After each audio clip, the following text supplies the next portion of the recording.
give that the truest number. So there are some sampling error issues, of course. And then, naturally, you know, we're human. Dog eats a page, we miss that page. Whatever happens, happens, right? So there are kind of various factors that are in play. I can say that when we are looking at the census data we were covering today, it's all published at a 90% confidence interval.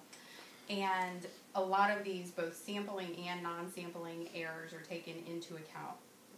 Tons of statisticians at the Census Bureau. And so that is kind of worked into those margins of error that I talked about. So when you're talking with churches, of course, do we know if the Kenyans that they're working with were actually born in Kenya and are now here? Or are they family members? So I think, was it you, Kobe, that asked that question, right? So if you're born here but dad is born in Liberia, are you Liberian? Well, yeah, but are you American? Yeah, you are. So how do we self-define, right? And so that might be one of those things. And I'm sorry, I said Liberian, but Kenyan. I'm getting confused. Do you follow what I'm saying? I do. Okay, good. Does that make sense to everybody? Is everyone clear on that? Yeah, So sometimes self-definition. I have similar concerns because we do have more than 75,000 Liberians in the United States. But then again, are they all documented? Right. Yeah. Exactly. I mean, they're not. You know, Right. because with Minnesota alone, I think there are over 50,000 Liberians just in Minnesota. Yeah, and Pennsylvania. In Philly, I work in Philly, and actually in like at the airport, almost there are thousands of Liberians. Right, so some of the things we know intuitively often differ from what we know data-wise, and that undocumented piece is a big thing, right? So let's talk about that for a minute. Yeah. So there is information on citizenship status, but let's be realistic. Here we are, we're humans, right? If I'm undocumented, I'm from wherever, who knows? And someone comes to me and they've got this official-looking badge, they've got this whole official laptop thing, and here they are coming from the government and says, "What's your citizenship status?" I'm good, I'm here, right? Am I pulling out my card? No, because I don't have one.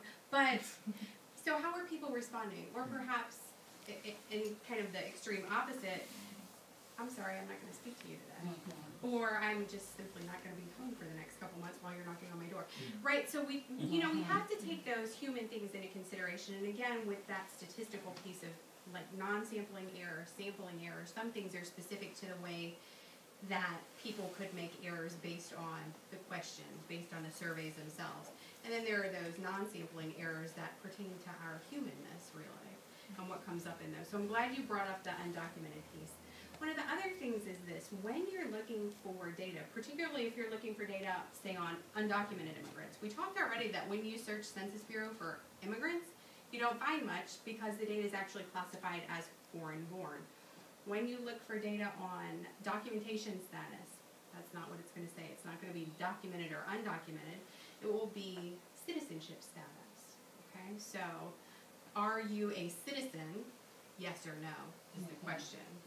And so, one of the things that I think is important here too is, right, you've heard me talk about this data and knowing about the privacy, the confidentiality, and those other pieces. I think I'd be almost remiss to say, if you encounter people in your communities who have received these forms, please encourage them to fill them out. And to the extent that they can, fill it out correctly, because how better will we know where people are, what their needs are, how many people there are everywhere, than by getting that information from those people directly, so that we don't have to guess. Is that yes, I think that what you're saying is very consistent and true, and I think this presents a greater challenge to Africans, because whatever the government is going to do for any ancestry, ethnicity, or race is dependent on the data they have about them. Yes. So if we continue to shy away from these,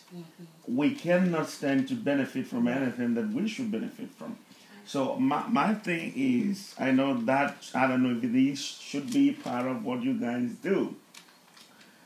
How often, if at all, do you guys carry out some sort of sensitization programs as to the need for people to understand what they stand to benefit by, having to fill out these forms if they receive it? or is it just left for them to decode if they need it? I know by law they are required to, but often people could just answer it because, okay, I don't want to go to prison for that.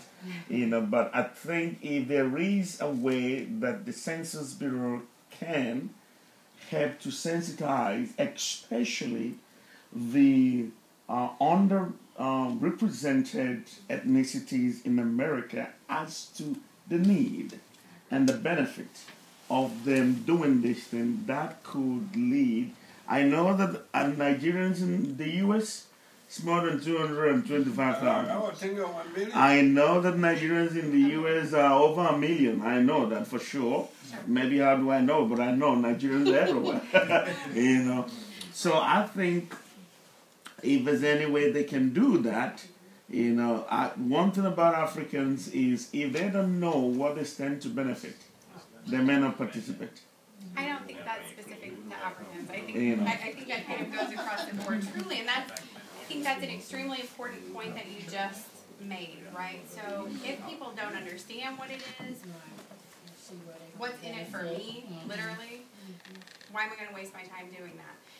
The sensitization that you talked about with the Census Bureau, we have, and I'm sorry if I'm my back to some people, so the kind of outreach process, right, goes on interdecade, every decade. I mean, here I am standing here 2015 talking to you.